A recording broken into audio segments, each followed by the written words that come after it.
Media اور share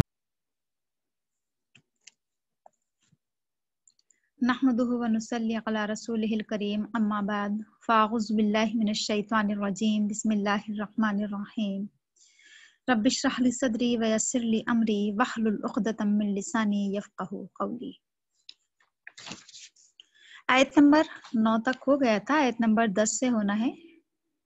ان الذين كفروا لن تغني عنهم اموالهم ولا اولادهم من الله شيئا واولئك هم وقود النار۔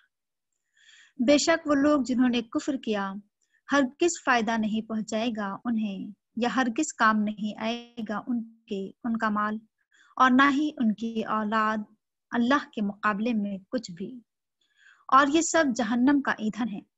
کدأب آل فرعون کی حالت کی طرح، والذین من قبلہم اور وہ لوگ جو ان سے پہلے تھے، کذبوا بآیاتنا جھٹلایا انہوں نے ہماری آیات کو، فأخذہم اللہ بذنوبہم پس اللہ نے انہیں ان کے گناہوں کی وجہ سے پکڑ لیا۔ واللہ شدید العقاب اور اللہ تعالیٰ سخت سزا والا ہے۔ قل للذین کفروا کہہ دیجئے کافروں سے، ستغلبون تم جلدی ہی مغلوب ہو جاؤ گے، وتحشرون الی جہنم اور تم سب جمع کیے جاؤ گے جہنم کی طرف، وبئس المہاد اور یہ کیا ہی برا ٹھکانہ ہے۔ پہلے اتنا دیکھ لیتے ہیں۔ ابھی اس سے پہلے ہم پڑھ رہے تھے راسخون فی العلم کا ذکر، کہ جو علم میں راسخ ہوتے ہیں، جو علم میں مضبوط ہوتے ہیں، تو وہ کہتے ہیں کہ ہم ہر آیت پر ایمان رکھتے ہیں کیونکہ ہر چیز ہمارے رب کے پاس سے ہے۔ تو ہمیں معلوم ہے کہ قرآن کریم میں ہمیشہ دو طرح کے کردار پیش کیے جاتے ہیں۔ اگر ایک طرف ایمان رکھنے والوں کا ذکر کیا جاتا ہے تو دوسری طرف انکار کرنے والوں کا بھی ذکر کیا جاتا ہے۔ ایک طرف ایمان رکھنے والوں کی صفات گنائی جاتی ہیں تو دوسری طرف کفر کرنے والوں کا شیوا بتایا جاتا ہے۔ ایک طرف ایمان والوں کا انجام بتایا جاتا ہے تو دوسری طرف کفر کرنے والوں کا انجام بتایا جاتا ہے۔ تو ابھی اس سے پہلے ہمارے سامنے جو زندگی چل رہی تھی وہ راسخون فی العلم کے بارے میں یہ چل رہا تھا کہ ان کا قول بھی یہی ہوتا ہے کہ ہم اللہ پر ایمان رکھتے ہیں، اور وہ نصیحت بھی حاصل کرتے ہیں، وہ عقل والے ہیں، اور اللہ تعالیٰ نے ان کے کچھ دعاؤں کا بھی ذکر کیا تھا کہ وہ دعاؤں کا بھی اہتمام کرتے ہیں، اللہ تعالیٰ سے دعا بھی کرتے ہیں وہ۔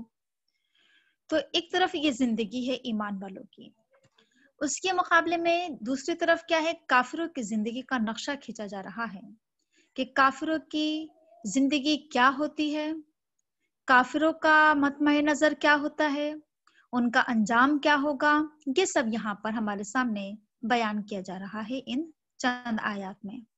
دیکھ لیتے ہیں اسے۔ ان الذین کفروا بے شک جن لوگوں نے کفر کیا، میں نے آپ کو اس سے پہلے بھی کفر کی میننگ بتا چکی ہوں کہ کفر کی میننگ انکار کرنا بھی ہوتا ہے، کفر کا میننگ نہ ماننا، کفر کا میننگ کسی چیز کو ڈھانک دینا، کفر کا میننگ ناشکری کرنا، یہ تمام میننگ کفر کے اندر پائے جاتے ہیں۔ تو چاہے کوئی اپنی ضمیر کی آواز کو دبا لے، چاہے کوئی حقیقت پر پردہ ڈال دے، چاہے کوئی دعوت اللہ کا انکار کر دے، چاہے کوئی اللہ تعالیٰ کی نعمت کی ناشکری کرے، تو یہ سب کفر کے زمرے میں آتا ہے۔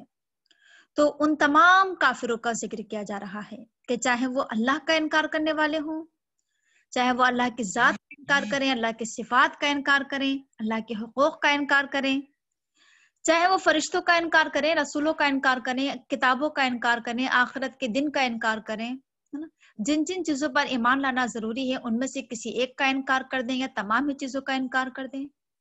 اور یہ بھی یاد رکھیے کہ جن چیزوں پر ایمان لانا ضروری ہے ان میں سے کسی ایک کا بھی انکار مناسب نہیں ہے، جائز نہیں ہے۔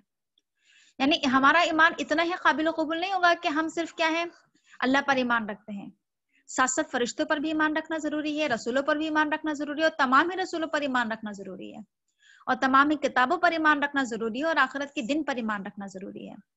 تو جس طریقے سے تمام چیزوں پر ایمان رکھنا ضروری ہے، اسی طریقے سے ضروری ہے کہ کسی تمام ہی چیزوں میں سے مطلب کسی ایک چیز کا بھی اگر انکار کر دیا جائے تو وہ کفر کے دائرے میں ہی داخل ہوگا وہ۔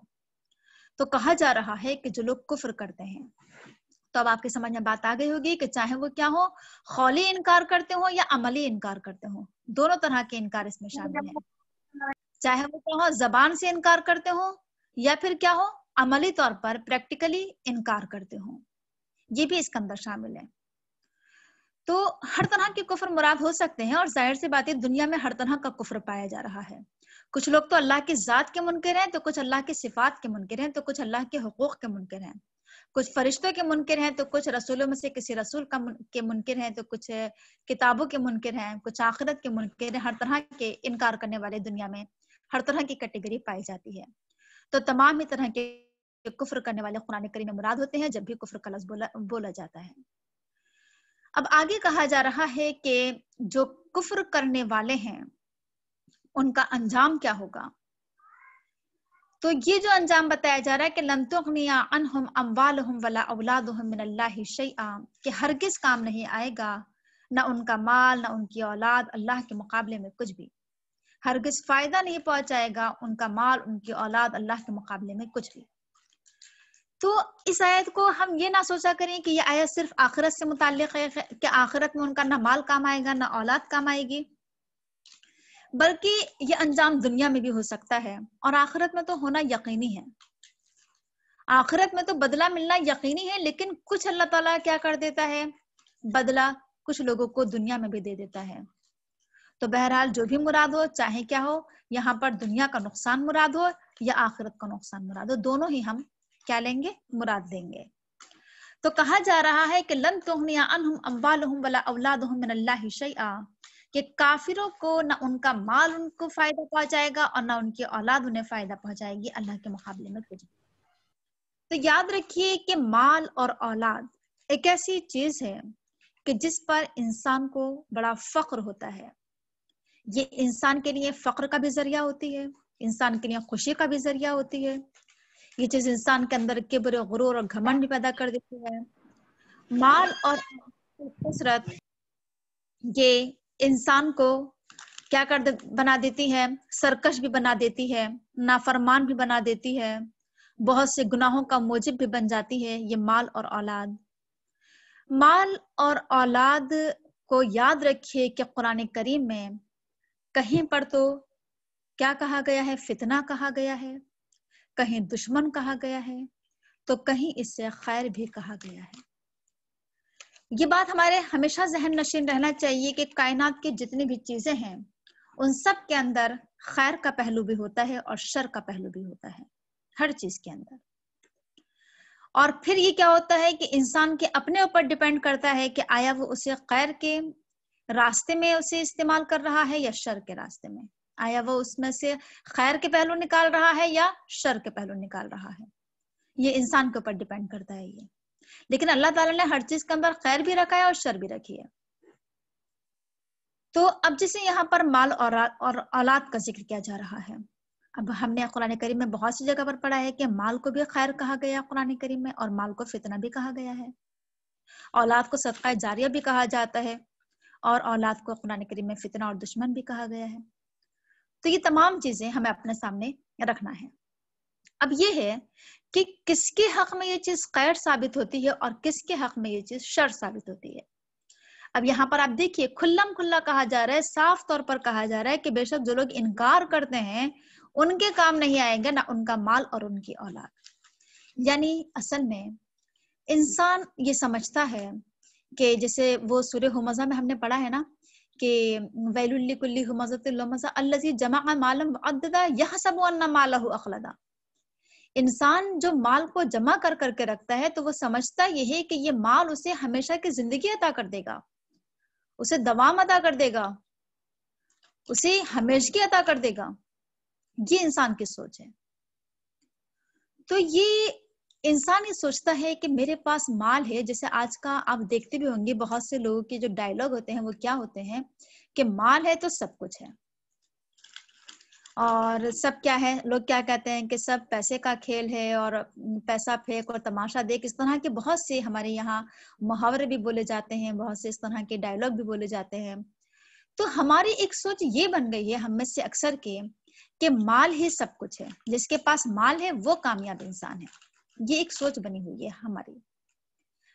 اب یہاں پر یہ کہا جا رہا ہے کہ انسان کا مال اسے کچھ فائدہ نہیں پہنچائے گا، اس کے کسی کام نہیں آئے گا، جس مال پر ہم اتنا تکیہ کرتے ہیں، اتنا بھروسہ کرتے ہیں، جس مال کو ہم سب کچھ سمجھتے ہیں، یہ ہمارے کسی کام آنے والا نہیں ہے. کس کے کام آنے والا نہیں ہے؟ اگر زندگی کفر کے راستے میں گزری تو یہ مال ہمارے لیے شر ثابت ہوگا. اور اگر انسان کی زندگی کیا ہے، ایمان کی روش پر انسان گامزن ہے، ایمان کی روش اختیار کیے ہوئے ہے، ایمان کی روش پر چل رہا ہے، ایک مومنانہ زندگی گزار رہا ہے، تو یقیناً یہ مال اس کے لیے خیر کا باعث بن سکتا ہے. ظاہر سی بات ہے کہ ایک مومن انسان اپنے مال کا استعمال کس طریقے سے کرے گا؟ اللہ کے راستے میں کرے گا، نیکی کے راستے میں کرے گا، ہے نا، فی سبیل اللہ. اور جتنے بھی قرآن کریم میں بتائے گئے ہیں کہ کہاں کہاں ہم اپنا مال خرچ کر سکتے ہیں، وہ انہی راستوں میں اپنے مال کو خرچ کرے گا. تو جب مال کیا ہوگا؟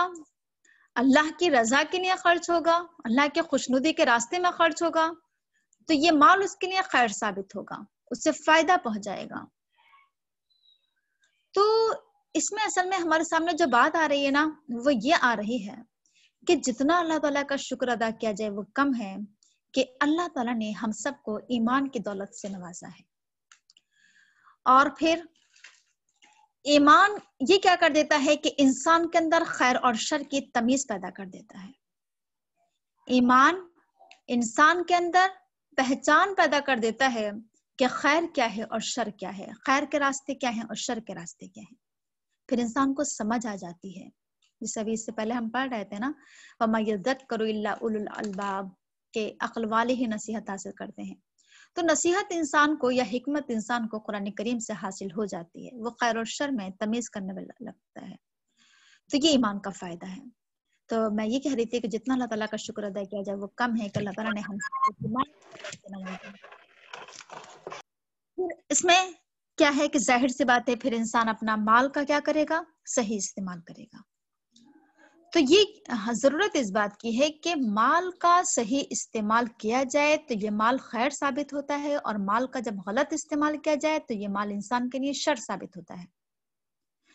اور مال ہے کیا، بلکہ آپ مال کے اندر میرے خیال سے یہ مال کے اندر تمام ہی چیزیں آ جاتی ہیں، ہر چیز آ جاتی ہے کہ ہر چیز کا استعمال، چاہے وہ کیا ہو، ہمارا موبائل فون ہو، اگر ہم اس کا صحیح استعمال کر رہے ہیں تو یہ ہمارے لیے خیر کا باعث بنے گا، ہمارے لیے نیکی کا ذریعہ ثابت ہوگا، یہ اجر کا. اور اگر یہ موبائل ہمارے لیے کیا ہے، غلط راستے میں ہم اس کو صرف کر رہے ہیں، شر کے راستے میں اسے ہم استعمال کر رہے ہیں، تو یہ ہمارے لیے کیا ہوگا؟ گناہ کا ذریعہ بنے گا. اور ہر چیز، کس چیز پر نظر ڈالی جائے، ہر چیز، چاہے وہ ٹیلی ویژن ہو، اس کا صحیح استعمال خیر ہے اور اس کا غلط استعمال شر ہے. تو انٹرنیٹ کی دنیا ہے اور بہت ساری ٹیکنالوجی ہے، تو ہر چیز کا صحیح استعمال اس کے لیے کیا ہوتا ہے؟ خیر کا باعث بنتا ہے، اور ہر چیز کا غلط استعمال اس کے لیے شر کا باعث بنتا ہے. تو ضرورت اس بات کی ہے کہ اللہ تعالیٰ نے ہمارے لیے جتنی بھی نعمتیں دنیا میں ہمارے لیے بنائی ہیں، ہم اس کا صحیح استعمال کریں. چاہے وہ کیا ہو، ہمارے جسم کے اعضاء ہوں، جیسے جسم کے اعضاء کے بارے میں قرآن کریم میں آتا رہتا ہے نا کہ آنکھوں کا صحیح استعمال کریں، کان کا صحیح استعمال کریں، زبان کا صحیح استعمال کریں، تو یہ ہمارے لیے خیر کا باعث بنے گی. اور اگر اسے کیا ہے غلط راستے میں اختیار کیا جائے تو یہ کیا ہے، شر کا باعث بنیں گی تمام چیزیں ہمارے لیے. تو بار بار جو بات سامنے آ رہی ہے وہ یہ آ رہی ہے کہ ہمیں ہر چیز کا کیا کرنا چاہیے، صحیح استعمال کرنا چاہیے. اور صحیح استعمال یہ ہے کہ اللہ کے بتائے ہوئے راستے کے مطابق ہی اسے استعمال کیا جائے، اللہ کے حکم کے مطابق ہی، اللہ کے مرضی کے مطابق ہی، اللہ کی اطاعت کے راستے میں اسے استعمال کیا جائے، تو پھر وہ چیز ہمارے لیے کیا ہوگی؟ خیر کا باعث بنے گی. تو بات آپ کے سمجھ میں آ رہی ہوگی، ان الذین کفروا لن تغنی عنہم اموالہم، کہ کافروں کو ان کا مال کوئی فائدہ نہیں پہنچائے گا. یہ بھی اس کے اندر ایک بات کہ انسان جو اکثر جو گناہ کرتا ہے وہ کس وجہ سے کرتا ہے؟ یا تو اس وجہ سے کرتا ہے کہ اس کے پاس مال کی فراوانی ہوتی ہے، مال کی زیادتی ہوتی ہے، مال کی کثرت ہوتی ہے. تو مال کی کثرت انسان کو بہت سی گناہوں کے دلدل میں پھنسا دیتی ہے، چاہے وہ کیا ہو. ابھی ہم نے اس سے پہلے سود کے بارے میں پڑھا، شراب کے بارے میں پڑھا، جوئے کے بارے میں پڑھا، ہے نا. بہت سارے گناہ ہیں، زنا ہے اور بہت سارے جو جتنے بھی گناہ ہو سکتے ہیں، جس سے آج کے دور میں بھی ہم دیکھ رہے ہیں کہ کیا کر رہے ہیں لوگوں کے پاس مال کی اتنی کثرت ہو گئی ہے آج کہ شادی بیاہ کے موقع پر اور جتنے بھی خرافات ہیں، غیر اسلامی رسم و رواج ہیں اور گناہ کے راستے ہیں، اس میں انسان اپنا پیسہ پانی کی طرح بہا رہا ہے. آج پیسہ خرچ کرنے کو انسان اپنے لیے فخر کا باعث سمجھ رہا ہے. وہ جو قرآن کریم میں ایک آیت ہے نا کہ وہ کہتا ہے، وہ جو اس میں سورہ بلد میں آیا ہے کہ لا اقسم بہذا البلد وانت حل بہذا البلد ووالد وما ولد لقد خلقنا الانسان فی کبد، پوری ایک آیت ہے. اس میں آگے جا کر کہا گیا کہ یہ سب وہ میرے ذہن سے نکل رہی ہے، جس میں وہ کہتا ہے کہ میں نے بہت سا ڈھیروں مال اڑا دیا. ذہن سے نکل گئی وہ آیت میرے، کیا تھی؟ تو اس میں وہ کہتا ہے کہ میں نے اپنا بہت سا مال اڑا دیا. تو یہ جو وہ فخر سے کہتا ہے کہ میں نے اپنا مال اڑا دیا، تو یہ چیز ہم سب کے اندر بہت زیادہ پائی جا رہی ہے کہ غلط راستے میں مال خرچ کر کے اور انسان پھر خوشی کا اظہار کرتا ہے کہ میں نے اتنا مال خرچ کیا، میں نے اتنا پیسہ لگایا اس میں. تو یاد رکھیے کہ اللہ کے رسول صلی اللہ علیہ وسلم کی حدیث بھی ہمارے سامنے ہے کہ اللہ کے رسول نے کیا کہا تھا کہ میری امت کا فتنہ مال ہے. مال کے ذریعے ہم سب کو آزمایا جا رہا ہے. یہ بات ہمارے سامنے کئی مرتبہ آ چکی ہے کہ یہ مال کی کثرت یا مال کی جو تنگی ہوتی ہے، یہ انسان کے لیے بڑائی کا ذریعہ نہیں ہے. یعنی مال کی فراوانی، مال کی کثرت، یہ انسان کی بڑائی کا ذریعہ نہیں ہے. یہ اس بات کی علامت نہیں کہ اللہ تعالیٰ ہم سے بہت خوش ہے اس لیے اللہ تعالیٰ ہمارے پر مال کی بارش فرما رہا ہے، بلکہ مال کی کثرت اور مال کی قلت یہ انسان کے لیے سراسر آزمائش کا ذریعہ ہے. مال کی کثرت کے ذریعے بھی انسان کو آزمایا جاتا ہے اور مال کی تنگی کے ذریعے بھی انسان کی آزمائش کی جاتی ہے. تو یہ آزمائش کا ذریعہ ہے، یہ انسان کی، نہ کہ انسان کے لیے بڑائی کا ذریعہ، نہ کہ انسان کے لیے فقر کا ذریعہ. تو بہرحال آپ کے سامنے بات آئی کہ ہم مال کی اگر کثرت ہو تو پھر کیا کریں؟ اللہ تعالیٰ کا شکر ادا کریں اور اسے اللہ کے راستے میں خرچ کریں.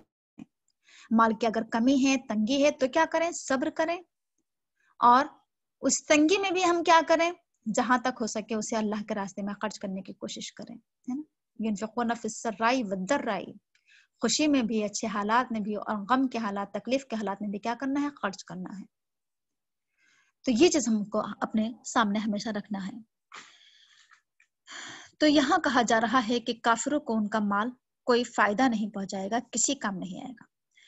انسان بہت سا مال جمع کرتا ہے دنیا میں اور سوچتا ہے کہ اب یہ کیا ہوگا، میرے کام آئے گا نا، یہ چیز مجھے فائدہ پہنچائے گی آگے چل کر.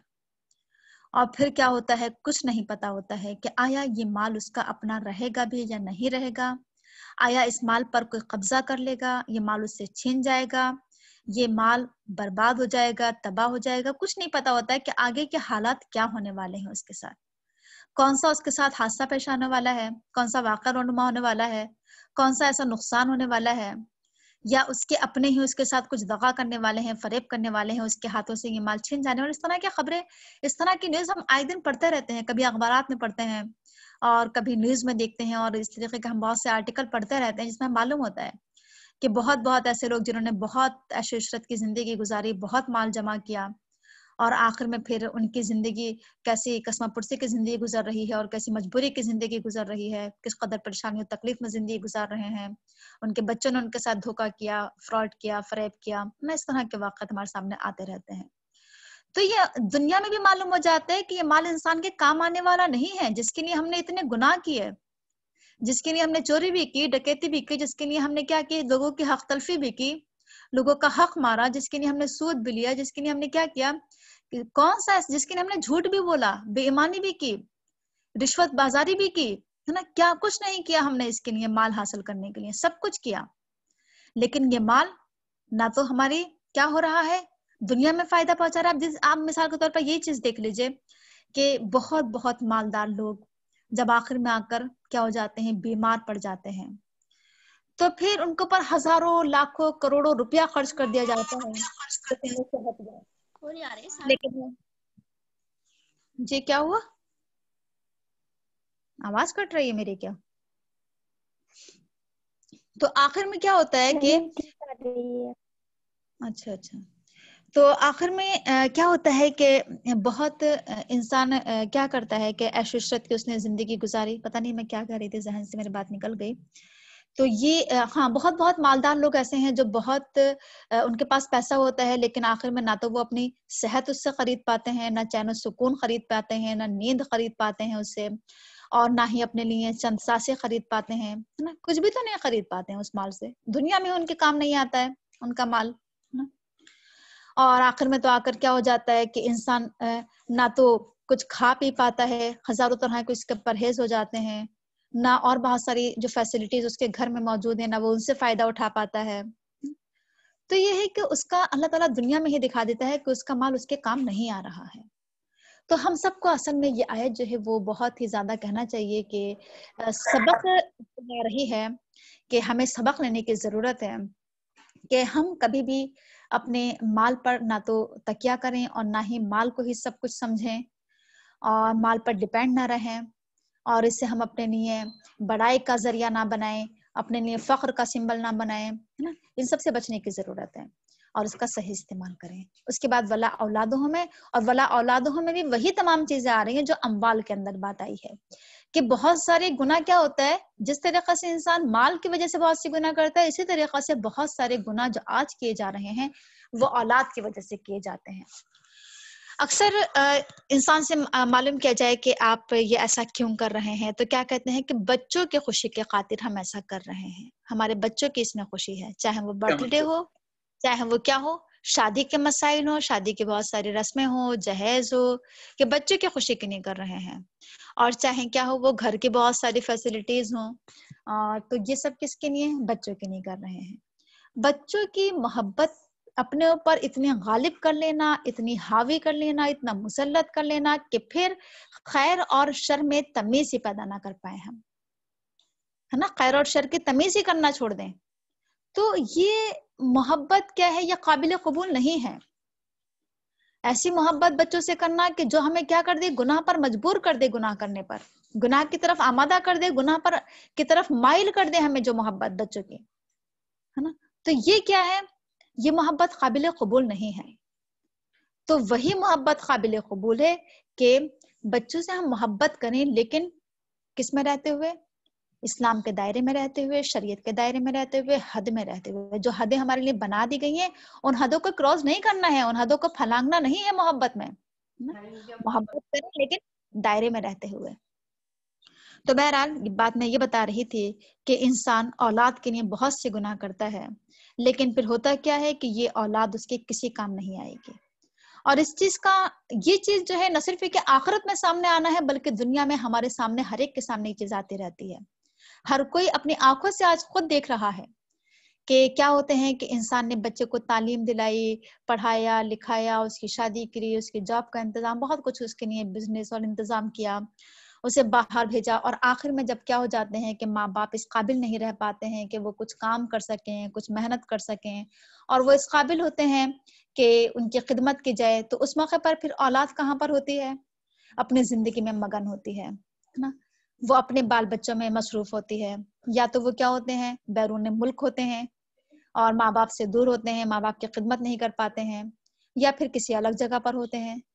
تو دنیا میں ہماری آنکھوں کے سامنے ہر ایک کے گھر میں یہ مناظر پائے جا رہے ہیں کہ ماں باپ بوڑھے ہو کر بالکل اکیلے ہو جاتے ہیں، تنہا ہو جاتے ہیں، اولاد دنیا میں ہی ساتھ نہیں دے پا رہی ہے، آخرت میں تو کیا ہی ساتھ دے گی، آخرت میں تو کیا ہی فائدہ پہنچائے گی. تو یہ نقشہ تو آج ہم کیا ہے خود اپنی آنکھوں سے دنیا میں دیکھ رہے ہیں کہ انسان کی اولاد اس کی دنیا میں ہی کام نہیں آ رہی ہے. اور پھر کیا ہے، یہ بھی ہو سکتا ہے اس کے اندر کہ کتنا ہی انسان مالدار ہے، لیکن کیا اس کے بچے اس کے لیے کچھ کیا ہے کہ خرید سکتے ہیں، کیا اس کے لیے صحت خرید سکتے ہیں، کیا اس کے لیے چین و سکون، کیا اس کے لیے چند سانسیں خرید سکتے ہیں بھلا، نہ کچھ بھی تو نہیں، کسی کام نہیں آنے والے ہیں. تو اس میں بھی وہی چیز آئے گی جیسے میں نے مال کے تعلق سے کہا کہ اللہ تعالیٰ نے ہر چیز کے اندر جیسے خیر و شر کا پہلو رکھا، اسی طریقے سے اولاد کے اندر بھی. جیسے میں نے شروع میں آپ سے کہا تھا کہ اولاد اگر ہمارے لیے صدقہ جاریہ بھی بن سکتی ہے، تو یہ اولاد جو ہمارے لیے کیا بن سکتی ہے، فتنہ بھی بن سکتی ہے، ہمارے لیے گناہ کا ذریعہ بھی. جیسے میں نے کہا کہ بہت سے گناہ کس وجہ سے کیے جاتے ہیں، بچوں کے خوشی کے خاطر کیے جاتے ہیں. اب بچے چھوٹے ہیں تو مائیں کیا بہانہ کرتی ہیں کہ بچوں کی وجہ سے نمازیں چھوڑ دی، یا پھر اب نمازوں کی پابندی کی جا رہی ہے. اب کیا ہے کہ بچے چھوٹے ہیں تو اب ہم کیا ہے بہت سارے کام نہیں کر سکتے. اب جیسے مثال کے طور پر قرآن سیکھنا ہے اور بہت سارے تعلیم کے کام ہیں، یا اور بھی بہت سارے کام ہو سکتے ہیں دین کے، تبلیغ کے، دعوت کے. تو بہانہ کسے بنایا جاتا ہے؟ بچوں کو بہانہ بنایا جاتا ہے کہ ہمارے اوپر کیا ہے، چھوٹے بچوں کی ذمہ داریاں ہیں، بچوں کے کام اتنے ہوتے ہیں اور کہاں اتنی فرصت ہے کہ ہم یہ سب کچھ کریں. بچوں کی وجہ سے انسان کیا کر رہا ہے، بہت سے نیکی کے کام چھوڑ رہا ہے اور بہت سے گناہ کے کام کر رہا ہے. تو جن بچوں کو ہم بہانہ بنا رہے ہیں، جن بچوں کے خاطر ہم بہت سے نیکیوں سے رک رہے ہیں اور بہت سے گناہ کر رہے ہیں، یہ اولاد ہمارے کیا ہے، کام آنے والی نہیں ہے، ہمیں کوئی فائدہ نہیں پہنچائے گی. ایسا نہیں ہوگا آخرت میں کہ یہ ہمیں اپنی کچھ نیکیاں دے دے اور کیا کرے، ہمارے کچھ گناہ اپنے اوپر لاد لے. قرآن کریم میں کیا کہا گیا ہے، یوم یفر المرء من اخیہ وامہ وابیہ وصاحبتہ وبنیہ. آخرت کا دن تو وہ دن ہے کہ جس دن کیا ہوگا، فرار اختیار کرے گا اس سے. کون؟ اس کا بھائی، اس کی بیوی ہے نا، اس کی اولاد، اس کے بیٹے. یوم یفر المرء من اخیہ وامہ، اس کی ماں، اس کے باپ، اس سے فرار اختیار کریں گے، بھاگیں گے کہ کہیں ایسا نہ ہو کہ مجھے کچھ نیکیاں دینا پڑ جائیں، کہیں ایسا نہ ہو میرے اوپر سے کچھ گناہ لاد دیے جائیں. تو وہ دن ہے آخرت کا دن. تو یہ چیز جو آخرت میں جو نفس نفسی کا عالم ہوگا، انسان کو اپنی پڑی ہوگی، ہے نا. یہ چیز آج ہم دنیا میں دیکھ رہے ہیں کہ نفس نفسی کا عالم ہے، انسان کو اپنی پڑی ہے، بس کوئی انسان کسی دوسرے کی فکر نہیں کر رہا ہے. تو یہ ہے کہ یہ ولا اولادہم، کہ انسان کو فائدہ پہنچانے والی نہیں ہے. اب اس میں بھی یہی چیز ہے، جیسے میں بار بار کہہ رہی ہوں کہ اولاد انسان کے لیے صدقہ جاریہ بھی بن سکتی ہے. یعنی اس میں یہی چیز آ رہی ہے کہ اگر ہم نے کفر کی روش اختیار کی، اللہ کی نعمتوں کی ناشکری کی، یا قولی یا عملی انکار کیا کسی بھی طریقے سے، تو یہ مال اور اولاد ہمارے لیے کیا بن سکتے ہیں، گناہ کا ذریعہ بنیں گے. اور لیکن اگر انسان کیا ہے، ایمان والا ہے، ایمان کے مطابق زندگی گزار رہا ہے، اور اس نے اپنے مال اور اولاد کا استعمال بھی کہاں کیا، اللہ کے راستے میں کیا، ایمان کے راستے میں کیا، دین کے، دعوت کے، اسلام کے راستے میں، حق کے راستے میں اس کا استعمال کیا، اللہ کے رضا کے لیے، اس کے خوشنودی کے لیے، تو یہ چیز کیا ہے، اس کے لیے نیکی کا باعث بنے گی، اجر کا باعث بنے گی. اب یہ ہمارے اوپر ڈیپینڈ کرتا ہے کہ آیا ہم اس کا کیا کر رہے ہیں، صحیح استعمال یا غلط استعمال. یعنی یہ جو حدیث میں کہا گیا ہے کہ انسان کہ اگر کیا ہو 3 بیٹیاں ہوں یا 2 بیٹیاں ہوں، وہ ان کی اچھی تعلیم و تربیت کریں تو میں اور وہ جنت میں ساتھ ساتھ رہیں گے. اللہ کے رسول نے اپنی میت کا وعدہ فرمایا ہے. کتنا بڑا اجر کا باعث ہے یہ چیز. تو ضرورت اس بات کی ہے کہ بچے جب چھوٹے ہوں تو ان کی اسلامی نہج پر تعلیم و تربیت کی جائے، اسلامی طرز پر ان کی تعلیم و تربیت کی فکر کی جائے، اچھی تعلیم و تربیت کی فکر کی جائے، ایک اچھا انہیں مسلمان بنانے کی کوشش کی جائے، ہے نا. تاکہ کیا ہو کہ جب بچے اسلامی خطوط پر جب پرورش پائیں گے تو یہی بچے جن کے اندر ہم اسلامی روح پھونکیں گے، اسلامی اسپرٹ پیدا کریں گے، وہی بچے ہمارے بڑھاپے میں کام آ سکتے ہیں.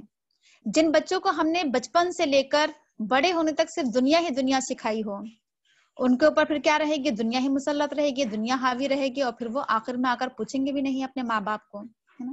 جن کو ہم نے شروع سے بتایا ہی نہ ہو، جن کے دلوں میں ہم نے اللہ کا ڈر پیدا نہ کیا ہو، اللہ کی محبت پیدا نہ کی ہو، رسول کی محبت، صحابہ کرام کی زندگی کے واقعات، سیرت کے واقعات اور بہت ساری چیزیں جب ہم انہیں سکھائیں گے نہیں، بتائیں گے نہیں، ان کے ذہنوں میں ہم راسخ نہیں کریں گے، تو وہ کیوں کر پھر وہ کیا کریں گے، بڑے ہو کر ہماری خدمت کریں اور ہمارے کام آئیں، ہے نا. تو چاہے آخرت کا معاملہ ہو یا پھر کیا ہو، دنیا کا معاملہ ہو، انسان اولاد جو ہے انسان کو تبھی فائدہ پہنچا پائے گی جبکہ جسے وہ چیز ہے نا کہ جو ہم بوئیں گے وہی کاٹیں گے، بالکل وہی چیز سامنے آئے گی کہ جیسے ہم پرورش کریں گے بچوں کی، ویسے ہی کیا ہو گیا، ہمارے سامنے نتیجہ آئے گا. تو یہ ہمارے اوپر ڈیپینڈ ہے کہ ہم کیا کر رہے ہیں، ہماری کمائی کیا ہے، نتیجہ وہی سامنے آنا ہے، رزلٹ وہی سامنے آنا ہے. اگر مان لیجیے ہم نے بچپن سے بچوں کو یہ سکھایا کہ جلدی سو جاؤ، صبح اٹھنا ہے، آپ کو اسکول جانا ہے نا، اور کیا کہ اچھا پڑھو تاکہ تمہیں ایک اچھی جاب مل سکے، تم ایک اچھا کاروبار کر سکو، اچھی پڑھائی کرو تاکہ تمہارا گھر بن سکے، تم شادی کر سکو. ہم دنیا بھر رہے ہیں اگر بچوں کے اندر شروع سے، ان کو صرف اور صرف ان کے اوپر ہم دنیا کی پڑھائی اور یہ سب کچھ جاب بزنس گھر شادی یہی سب ہم ان کے ذہنوں میں ڈال رہے ہیں شروع سے. تو یہ چیز ان کے ذہنوں پر کیا رہے گی؟ غالب رہے گی. ظاہر سی بات ہے. بچے تو کوڑا کاغذ ہوتے ہیں جو ہم اس پر لکھ دیں. اب پھر اگر ہم نے بچوں کے ذہن میں کیا ہے شروع سے ہی اللہ کا ڈر اللہ کی محبت آخرت کی محبت ہے نا اور اسلام سے دین سے محبت اور بہت ساری چیزیں ہم نے ان کے دلوں میں کیا کریں بٹھائیں تو یہ ظاہر سی بات ہے کہ یہی چیز ان کے دلوں میں راسخ رہے گی آخر تک. ہم ان کو شروع سے ماں باپ کے حقوق بتائیں اور بہت سے رشتے داروں کے حقوق بہت ساری چیزوں کے ہم ان کے بارے میں ہم انہیں بتائیں تو پھر کیا ہوگا نتیجہ سامنے آئے گا. تو یہ چیز آپ کے سامنے واضح ہوئی کہ جیسا ہم کریں گے جیسا استعمال کریں گے ہم ویسا ہی کیا ہے نتیجہ ہمارے سامنے آنا ہے. تو اگر ہم نے اپنے بچوں کی اچھی تعلیم و تربیت کی تو یقیناً یہ بچے ہمارے لیے کیا ہوں گے صدقہ جاریہ بنیں گے. اور اگر ہم نے کیا کی ان کی صرف اور صرف ہم نے ان کی دنیاوی طرز پر اگر ہم نے تعلیم و تربیت کی تو ظاہر سی بات ہے کہ پھر ہم ان سے کسی بھلائی کی امید نہ رکھیں کسی نیکی کی امید نہ کریں کہ یہ ہمارے کچھ کام آ سکے. تو ضرورت اس بات کی ہے کہ ہم ہر چیز کا ایک طریقے صحیح استعمال کریں اور صحیح استعمال یہ ہے کہ اللہ کی مرضی کے مطابق کریں اللہ کے بتائے ہوئے طریقے کے مطابق ہم اپنے کاموں کو انجام دیں. تبھی کیا ہوگا کوئی فائدہ پہنچنے والا ہے آخرت میں اور دنیا میں. چلیے آگے بڑھتے ہیں. اولئک هم وقود النار. کافروں کے بارے میں کہا جا رہا ہے کہ ایک تو یہ بات یاد رکھیے کہ اللہ کی طاقت سب سے بڑی طاقت ہے اور اللہ سے مقابلہ انسان نہیں کر سکتا چاہے وہ مال میں ہی کیوں نہ بڑھ جائے چاہے وہ اولاد میں ہی کیوں نہ بڑھ جائے کتنی ہی کثرت کیوں نہ ہو جائے اس کے پاس مال اور اولاد کی. لیکن اللہ کی طاقت کے سامنے سب کچھ فیل ہو جاتا ہے نہ مال کام آتا ہے نہ اولاد کام آتی ہے. اللہ سے مقابلہ نہیں کر سکتے ہم کبھی بھی. تو کافروں کے تعلق سے کہا جا رہا ہے کہ وَأُولَئِكَ هُمْ وَقُودُ النَّارِ کہ کافر جہنم کا ایندھن ہے. یعنی جہنم کس کے لیے تیار کی گئی ہے؟ کافروں کے لیے جہنم تیار کی گئی ہے. کافر جہنم کا نوالا بنیں گے اور جہنم کیا ہے اپنے منہ کھولے ہوئے ہے اور اس کی گھات میں بیٹھی ہوئی ہے وہ کس کے اپنے شکار کے اپنے وہ پنجے میں دبوچ لے گی اپنے شکار کو. تو جہنم جو بھڑکے گی وہ کس سے بھڑکے گی؟ انسانوں سے. انسان کیا ہوں گے؟ جہنم کا ایندھن ہوں گے. وہ جو آیت آپ بار بار پڑھتے ہیں ہم بھی پڑھتے ہیں کہ قوا انفسکم واہلیکم نارا وقودها الناس والحجارہ. بچاؤ اپنے آپ کو اور اپنے گھر والوں کو جہنم کی آگ سے اس کا ایندھن انسان اور پتھر ہوں گے. تو اس میں یہ چیز بھی ہے کہ ہم اپنی اولاد کو جہنم کی آگ سے بچانے کی کوشش کریں اور اپنے آپ سب سے پہلے تو اپنے آپ کو جہنم کی آگ سے بچانے کی کوشش کریں اور ساتھ ساتھ اپنی اولاد کو بھی جہنم کی آگ سے بچانے کی کوشش کریں. اور جہنم کا ایندھن جو ہوں گے وہ انسانی ہوں گے. جتنے زیادہ انسان اس میں ڈالے جائیں گے اتنے ہی جہنم اور بھڑکے گی. اور یہ چیز بھی ہے اس میں سائنٹیفک کہ انسان کے اندر وہ چیزیں پائی جاتی ہیں کہ جس سے آگ اور بھڑکے اس کے اندر چربی بھی ہے اس کے اندر آئرن بھی ہے اس کے اندر فاسفورس اور نہ جانے کیا کچھ ہے نا کہ جس سے کیا ہوگی آگ اور زیادہ بھڑکے گی. آگے بڑھتے ہیں ہم. کدابی آل فرعون. آل فرعون کے حالات کی طرح آل فرعون کی حالت کی طرح والذین من قبلہم اور ان سے پہلے کے لوگوں کی طرح. یعنی جتنے بھی لوگ دنیا میں کفر کریں گے چاہے وہ کسی بھی زمانے کے ہوں اور قیامت تک جو لوگ بھی کفر کے روش اختیار کریں گے ان کا انجام وہی ہوگا جو آل فرعون کا انجام ہوا. اور آل فرعون کا انجام ہم اور آپ پڑھ چکے ہیں اس سے پہلے کہ آل فرعون غرق کر دیے گئے پانی میں ان کو ڈبو دیا گیا ان کا نام و نشان مٹ گیا. ان کی جو حالت ہوئی ہے جس طریقے سے انہیں ذلیل و خوار کیا گیا ہے بنی اسرائیل کی آنکھوں کے سامنے وہ ڈوبے تھے وہ جیسے انہیں ذلیل و خوار کیا گیا ہے آل فرعون کو جو ان کا انجام ہوا ہے تو ہر کفر کرنے والے کا انجام ایسے ہی ہوگا. ذلت و خواری اللہ کی طرف سے کیا سزا اللہ کا انتقام اللہ کا غضب اور غصہ.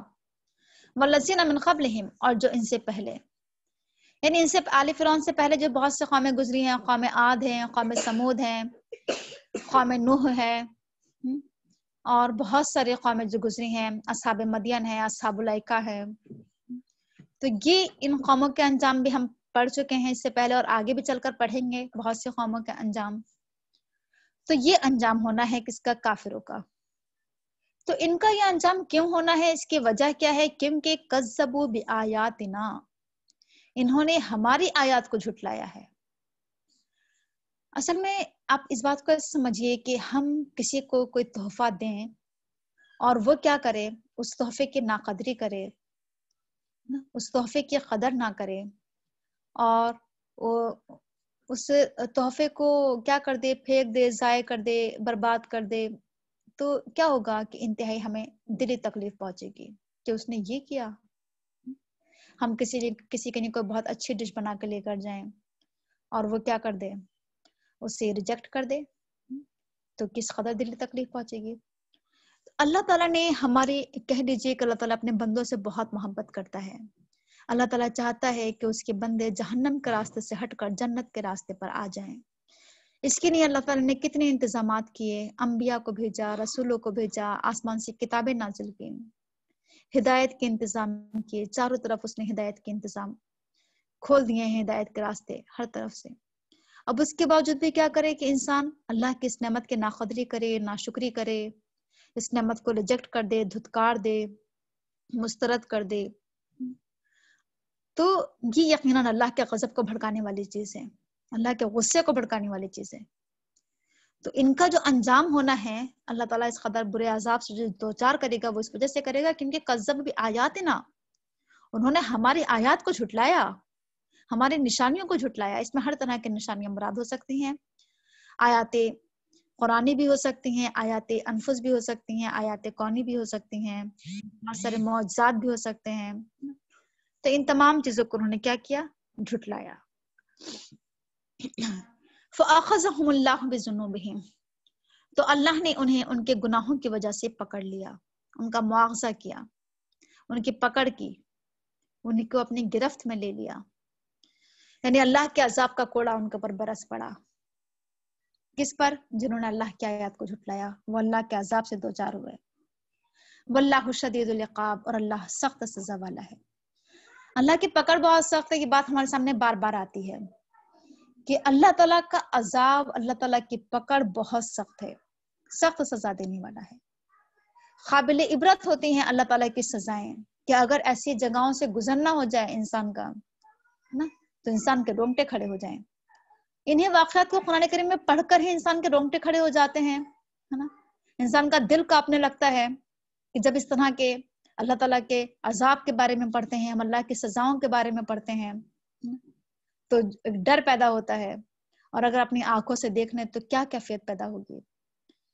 جب دیکھنے سے ہی یہ کیفیت ہوتی ہے تو سوچئے اگر کسی انسان کے ساتھ، ہے نا، اللہ تعالیٰ نعوذ باللہ اگر ہم میں سے کسی کی پکڑ کر لے تو کیا بچے گا ہمارے پاس؟ کچھ بھی تو نہیں، ہے نا، ہم تو ہلاک و برباد ہو جائیں گے، تباہ ہو جائیں گے۔ تو بہرحال اللہ کی پکڑ سے ڈرنے کی ضرورت ہے، اس کی سزا سے ڈرنے کی ضرورت ہے۔ اللہ تعالیٰ بار بار قرآن کریم میں کہتا ہے نا کہ کیا کرو؟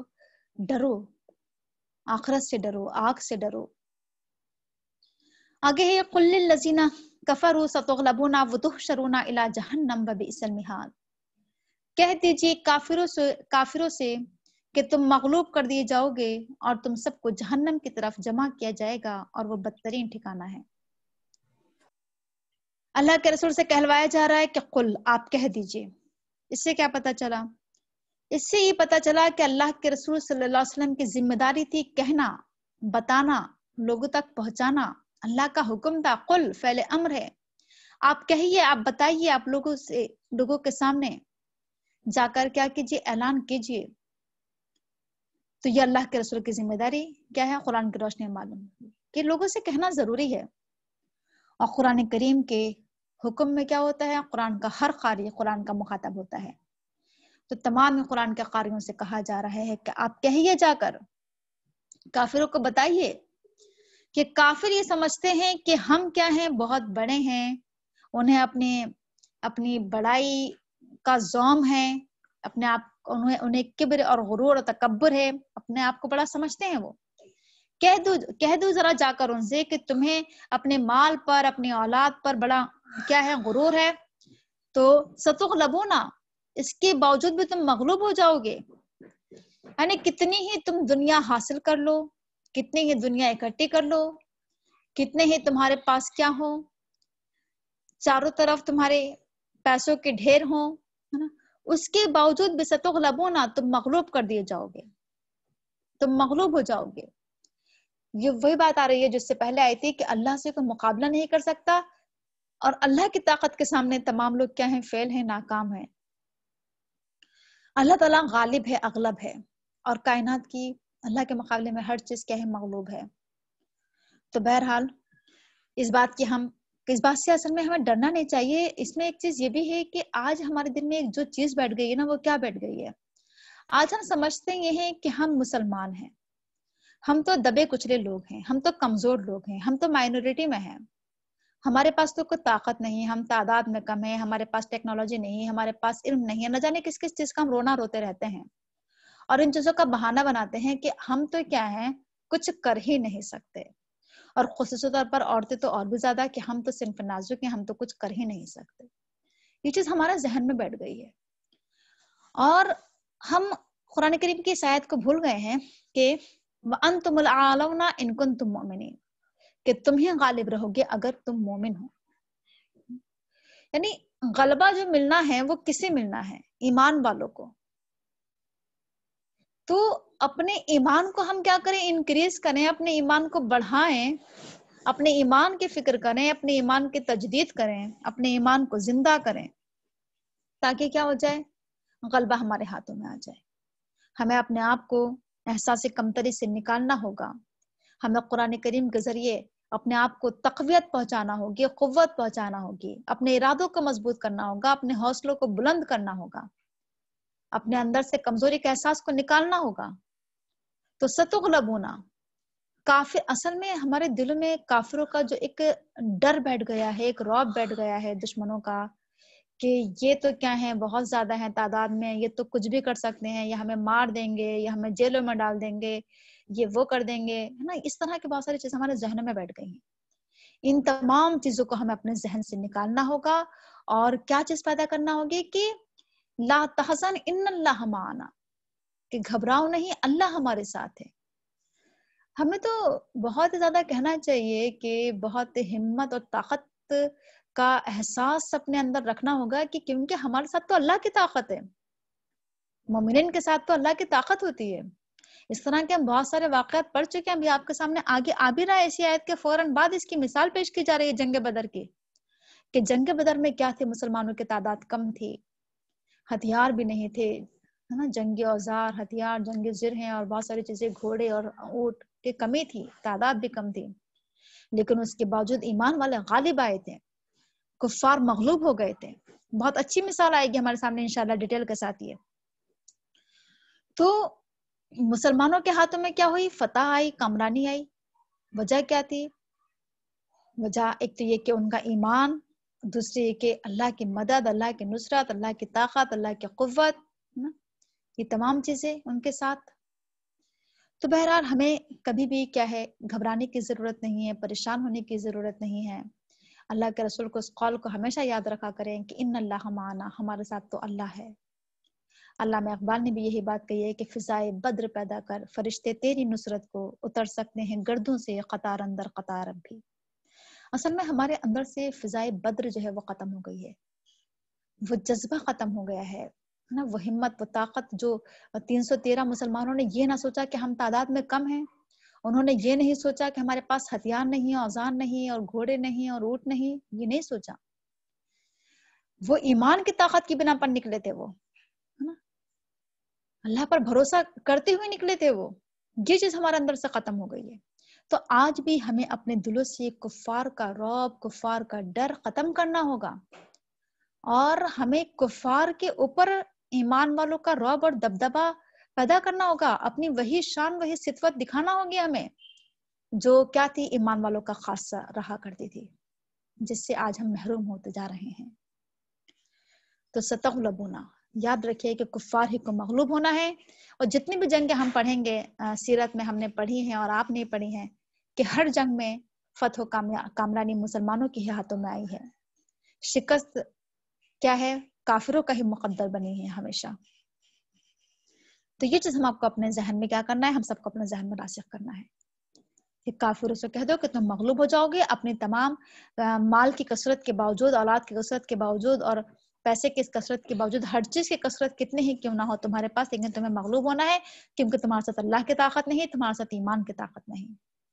وَتُحْشَرُونَ إِلَىٰ جَهَنَّمَ، اور تم سب جہنم کی طرف جمع کیے جاؤ گے، اکٹھے کیے جاؤ گے۔ کافروں سے کہا جا رہا ہے کہ دنیا میں بھی تم مغلوب ہو جاؤ گے، دنیا میں بھی تمہیں شکست سے، ذلت و خواری سے دوچار ہونا پڑے گا، اور کیا ہے، آخرت میں تم سب کا ٹھکانہ جہنم ہوگا، تم سب جہنم میں جمع کیے جاؤ گے، اکٹھے کیے جاؤ گے ایک ساتھ، تمہارا حشر ایک ہی ہوگا کافروں کا۔ جو قرآن کریم میں بہت سے نقشے کھینچے گئے ہیں اس کے، کہ ایک کے اوپر ایک کافروں کو ایک کے اوپر ایک رکھ کے اور پھر ہم کو جہنم میں دھکیل دیا جائے گا، کس قدر ذلت و خواری کے ساتھ کافروں کو جہنم کے اندر ڈالا جائے گا۔ تو کہا جا رہا ہے کہ تم سب کو جہنم میں اکٹھا ڈالا جائے گا، انجام تم سب کا ایک ہی ہونا ہے۔ وَبِئْسَ الْمِہَادُ، اور یہ بدترین ٹھکانہ ہے، یہ کیا چیز؟ جہنم۔ یہ بات ہمارے سامنے بار بار آتی رہتی ہے کہ سب سے بری جگہ اگر کوئی ہو سکتی ہے تو وہ جہنم ہے۔ جہنم سے زیادہ بدترین سزا، جہنم سے زیادہ بدترین جگہ کوئی ہو ہی نہیں سکتی۔ وَبِئْسَ الْمِہَادُ، کیا ہی بری جگہ ہے وہ جہنم۔ مہاد اصل میں بستر کو بھی کہا جاتا ہے، بستر، بچھونا، گود، ہے نا، مہاد، یعنی جہنم ہی انسان کا کیا ہے؟ بستر، جہنم ہی انسان کا بچھونا، اوڑھنا۔ قرآن کریم میں چیز آئی ہے کہ ہر چیز کیا ہوگی؟ آگ کی ہوگی، آگ کی دیواریں، آگ کے پردے، آگ کے ہر چیز، آگ کا بستر۔ کتنی بدترین جگہ ہے وہ جہنم۔ ابھی ہمارے پاس تھوڑا سا ٹائم ہے، ایک آیت اور پڑھ لیتے ہیں کیونکہ ابھی بات یہ چل رہی تھی۔ اب اللہ تعالیٰ یہاں پر مثال دے کر سمجھا رہا ہے کہ کفار کس طریقے سے مغلوب ہوں گے اور مومنین کس طریقے سے غالب ہوتے ہیں۔ قد کان لکم آیۃ فی فئتین التقطا فی فئتین التقطا، یقیناً تم سب کے لیے نشانی ہے ان دو گروہوں میں جو آپس میں جن کی مدبھیڑ ہوئی، ملاقات ہوئی، ملے۔ فئتن تقاتل فی سبیل اللہ، ایک گروہ اللہ کے راستے میں لڑ رہا تھا، وہ اخرى کافرہ، اور دوسرا کافر۔ یرونہم، وہ انہوں نے انہیں دیکھا، مثلہم، ان سے دوگنا، رأی العین، اپنی آنکھوں میں، واللہ یؤید بنصرہ، اور اللہ تعالیٰ اپنی مدد سے جس کی چاہتا ہے، یؤید بنصرہ، اللہ تعالیٰ اپنی مدد کے ذریعے تائید فرماتا ہے، من یشاء، جس کی چاہتا ہے۔ ان فی ذلک لعبرۃ لأولی الابصار، بے شک اس واقعے میں یقیناً عبرت ہے عقل والوں کے لیے، اہل نظر کے لیے، بصیرت والوں کے لیے، بصارت والوں کے لیے۔ چھوٹی سی آیت ہے لیکن اپنے اندر بہت کچھ جامعیت رکھتی ہے یہ آیت۔ سب سے پہلے چیز تو اس میں یہ ہے کہ اس میں ڈیٹیل میں جانے کے بجائے میں سمجھتی ہوں کہ شاید آپ میں سے ہر ایک نے جنگ بدر پڑھ چکی ہیں آپ لوگ سیرت میں، اور آگے چل کر بھی ہم پڑھتے رہیں گے انشاءاللہ، بار بار ہمارے سامنے آتی رہتی ہے جنگ بدر کا نقشہ۔ ایک مرتبہ پھر اور پڑھ لینا آپ لوگ سیرت میں جا کر، تاکہ یاد دہانی ہو جائے اس آیت کی، اچھے طریقے سے آپ کے بات سمجھ میں آ جائے، کیونکہ یہاں پر جنگ بدر کو ایک نشانی کہا جا رہا ہے کہ تمہارے لیے اس میں یقیناً ایک نشانی ہے، فی فئتین، ان دو گروہوں میں۔ کون سے دو گروہ؟ التقطا، جن کے آپس میں مدبھیڑ ہوئی، ملاقات ہوئی، جنگ ہوئی۔ فئتن تقاتل فی سبیل اللہ، اس میں سے ایک گروہ تو اللہ کے راستے میں لڑ رہا تھا۔ یہ بہت اہم پوائنٹ ہے کہ ایک گروہ اللہ کے راستے میں لڑ رہا تھا، وہ اخرى کافرہ، دوسرا کافر تھا۔ آپ اس میں ذرا غور کیجئے اس بات کے اوپر کہ اس میں یہ نہیں کہا جا رہا ہے کہ ایک گروہ مسلمان تھا اور ایک گروہ کافر تھا، یہ نہیں کہا گیا۔ کہا یہ جا رہا ہے کہ ایک گروہ اللہ کے راستے میں لڑ رہا تھا اور دوسرا کافر تھا۔ اس سے یہ بات ہمارے سمجھ میں آ رہی ہے کہ اصل میں مسلمان صرف ایک کمیونٹی کا نام نہیں ہے، ایک طبقے کا نام نہیں ہے مسلمان ہونا۔ یعنی اگر ہم یہ سمجھنے کہ اگر مسلمان لڑ رہا ہے تو وہ کامیاب ہے، صرف مسلمان ہونا ہی کافی نہیں ہے۔ مسلمان ہونے کے بعد ضروری یہ ہے کہ وہ جنگ جو ہو وہ اللہ کے راستے میں ہو۔ اس میں بہت سے پوائنٹس آ سکتے ہیں، یعنی وہ جنگ اس لیے نہ لڑے کہ مجھے مال غنیمت ملے، وہ جنگ اس لیے نہ لڑے کہ میرے بال بچوں کی حفاظت ہو جائے، میرے وطن کی حفاظت ہو جائے، وہ جنگ اس لیے نہ لڑے کہ لوگ مجھے مجاہد کہیں، غازی کہیں، شہید کہیں، دنیاوی مقصد نہ ہو، شہرت بٹورنا مقصد نہ ہو، اپنی ناموری مقصود نہ ہو۔ وہ جو علامہ اقبال کا شعر ہے نا، شہادت مطلوب مقصود مومن، نہ مال غنیمت نہ کشور کشائی، یہ اس کا مقصد نہیں ہونا چاہیے۔ تو اگر وہ مقصد کیا ہے اللہ کی رضا اور اللہ کی خوشنودی حاصل کرنے کے لیے اگر وہ جنگ لڑ رہا ہے تو اس کا یہاں پر ذکر کیا جا رہا ہے کہ صرف مسلمان ہونا کافی نہیں ہے. بہت سے مسلمان جنگ لڑ رہے ہیں لیکن لوگوں کے مقاصد الگ الگ ہیں. کوئی اپنی سرحدوں کی حفاظت کے لیے لڑ رہا ہے تو کسی کے کچھ اور مقاصد ہیں، بہرحال الگ الگ. تو ضرورت اس بات کی ہے کہ جنگ جو ہو وہ کیا ہو اللہ کے راستے میں، یعنی اللہ کی ایک تو یہ کہ دین کے راستے میں، یعنی اس میں یہ چیز آ گئی ہے کہ دین کی سربلندی کے لیے، اعلاء کلمت اللہ کے لیے، اللہ کے کلمے کو بلند کرنے کے لیے، دین کو غالب کرنے کے لیے، دین کی حفاظت کے لیے، ہے نا. یہ تمام مقاصد اگر ہوں، اللہ کی رضا، اس کی خوشنودی، شہادت، جنت، ان سب پر ہماری نظر ہونا چاہیے. تو یہ ہے فی سبیل اللہ. اور دوسرا جو انسان ہے وہ کیا ہے؟ کافر ہے، ظاہر سی بات ہے، انکار کرنے والا ہے وہ. تو یہ اس میں ایک تھوڑا سا پوائنٹ تھا. اب کیا ہوا؟ جنگ بدر میں دونوں کا مقابلہ ہوا، آمنے سامنا ہوا. ایک طرف کون تھے؟ صحابہ کرام تھے، اور دوسری طرف کافر تھے. اب اس میں اللہ تعالیٰ نے ان کی مدد کیسے فرمائی تھی؟ بہت سے طریقوں سے اللہ تعالیٰ نے ان کی مدد فرمائی تھی. اللہ نے ان کے لیے فرشتے بھی اتارے تھے. اللہ تعالیٰ نے کیا کیا تھا؟ مسلمانوں کے اوپر کو نیند کا بھی مطلب اللہ تعالیٰ نے ان کو سکون بھی دیا تھا، اطمینان بھی، کہ وہ آرام سے سو بھی گئے تھے. اللہ نے بارش کے ذریعے بھی ان کی مدد فرمائی تھی، جو ہم آگے چل کر بھی پڑھیں گے انشاءاللہ. اور میں ضرور آپ لوگوں سے کہوں گی کہ ایک مرتبہ ضرور سیرت میں جا کر آپ پوری جنگ بدر ایک بار پڑھ لینا، تاکہ تمام باتیں واضح ہو جائیں، کلیئر ہو جائیں کہ کیا کچھ ہوا تھا اس میں. تو بہت سے طریقوں سے مدد ہوئی. اور ایک مدد کا یہاں پر ذکر کیا جا رہا ہے کہ اللہ تعالیٰ نے کیا کیا؟ کافروں کی نگاہوں میں مسلمانوں کو دوگنا کر کے مسلمانوں کو بڑھا کر دکھایا، اور مسلمانوں کو کافروں کو دوگنا کر کے دکھایا گیا، بڑھا کر دکھایا گیا. اس کے پیچھے وجہ کیا تھی؟ اصل میں ہم سب جانتے ہیں کہ کافر کیا تھے؟ 1000 تھے، ان کو دوگنا کر کے دکھایا گیا. تو اور اس سے ہوا کیا کہ مسلمانوں کے اندر ایک نیا جوش پیدا ہوا، نا، ایک امنگ، ایک ولولہ، ایک تڑپ، اور کہنا چاہیے کہ ہمت ہوئی کہ بہت زیادہ ہمیں طاقت کا ثبوت دینا ہے، کیونکہ ہمیں بہت سے کافروں سے لڑنا ہے. یہ بات میں آپ کو بتا چکی ہوں کہ مسلمان کیا تھے؟ 313 تھے، یہ بھی یاد رکھیے. اور 313 مسلمانوں میں جنگی زرہیں صرف 2 تھیں، گھوڑے صرف 2 تھے، اور جو تلواریں تھیں وہ 8 تلواریں تھیں، اور میرے خیال سے اونٹ شاید 70 تھے. اور کافر تعداد میں 1000 تھے، اور ان کے پاس جنگی اسلحہ بہت زیادہ، گھوڑے، اونٹوں کی فراوانی، ہے نا، ہر چیز کی فراوانی تھی ان کے پاس. پوری طاقت پورے سے لبریز ہو کر آئے تھے وہ لوگ. اور کافر مسلمانوں کے پاس کیا تھی؟ تنگی تھی ہر چیز کی. تو اب ہوا یہ کہ اب اللہ تعالیٰ نے پھر کیا کیا؟ کافروں کے دلوں میں کیا ہوا؟ مسلمانوں کو جو بڑھا کر دکھایا. ایک تو یہ کہ مسلمانوں کے صفوں میں اللہ تعالیٰ نے فرشتوں کو بھی داخل کر دیا تھا، فرشتے اترے تھے آسمان سے جنگ لڑنے کے لیے مسلمانوں کے ساتھ. تو اس سے بھی کیا ہوا؟ مسلمانوں کی تعداد بڑھی، جس سے کیا ہوا؟ کافروں نے کے اندر ایک مسلمانوں کا رعب، ایک دبدبا پیدا ہوا، ایک دھاک سی بیٹھ گئی تھی. اللہ تعالیٰ ان کے دلوں میں بٹھا دی تھی، ہے نا. وہ ڈر گئے تھے اتنی تعداد دیکھ کر مسلمانوں کی. تو اللہ تعالیٰ اس طریقے سے مدد کرتا ہے. اصل میں اللہ تعالیٰ کے اوپر اگر بھروسہ کر لیا جائے، یقین کر لیا جائے، تو اللہ تعالیٰ ایسی جگہوں سے مدد کرتا ہے جہاں سے انسان سوچ بھی نہیں سکتا، گمان بھی نہیں کر سکتا. ہماری سوچ تو بڑی محدود ہے، ہم تو بڑی محدود الفاظ میں دعائیں کرتے ہیں کہ اللہ تعالیٰ ایسا کر دے اور ایسا کر دے. لیکن اللہ تعالیٰ اس سے کہیں بڑھ کر، اللہ تعالیٰ کی کیا ہے سوچ ہوتی ہے. اللہ تعالیٰ اس سے کہیں بڑھ کر اللہ تعالیٰ ایسے ذرائع وسائل اللہ تعالیٰ عطا فرما دیتا ہے، اور ایسے جگہوں سے مدد کرتا ہے کہ انسان کے وہم و گمان بھی نہیں ہوتا ہے کہ اس طریقے سے اللہ تعالیٰ میری مدد فرما رہا ہے اس ذریعے سے.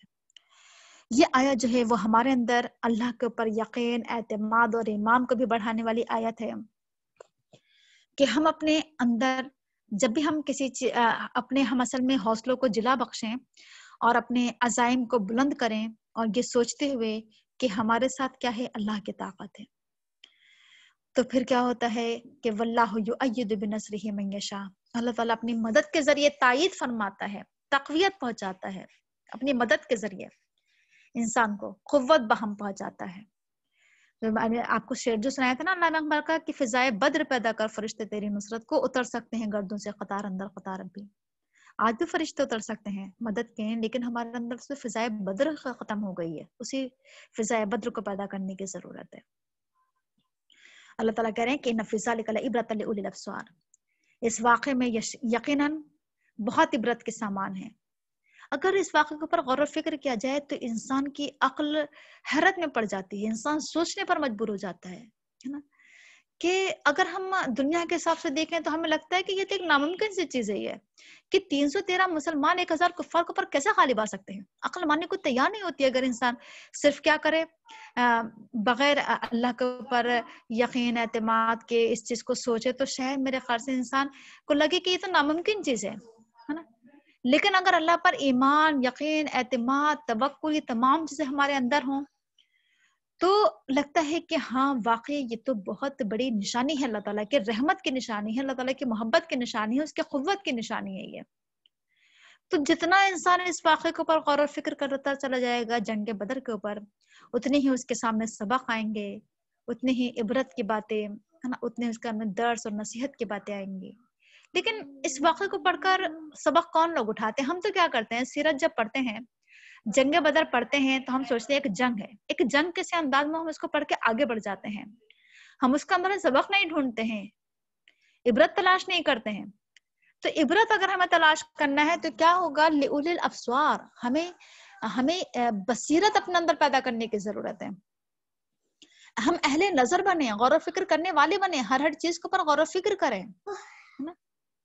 تو کیا ہے کہ لأولی الابصار، ضرورت اس بات کی ہے کہ ہم ہر چیز کو صرف اپنے سر کی آنکھوں سے نہ پڑھا کریں بلکہ دل کی آنکھوں سے پڑھا کریں. اس کے اندر سے ہم بصیرتیں تلاش کیا کریں، سبق ڈھونڈا کریں. تو بہت اچھی آیت ہے یہ. آگے کی آیت انشاءاللہ کل پڑھیں گے. سبحانک اللہم بحمدک نشہد ان لا الہ الا انت نستغفرک ونتوب الیک. میں چاہوں گی کہ آپ میں سے بھی کوئی اگر اس بارے میں کچھ کہنا چاہتا ہے، اگر آپ کو اس واقعے میں کوئی نصیحت کے کوئی پوائنٹ نظر آ رہا ہے تو ضرور بتائیں. آپ کو اگر اس کے اندر کوئی نشانی نظر آ رہی ہے تو ضرور اس کو شیئر کیجیے ساتھ میں، تاکہ اور زیادہ کیا ہو جائے،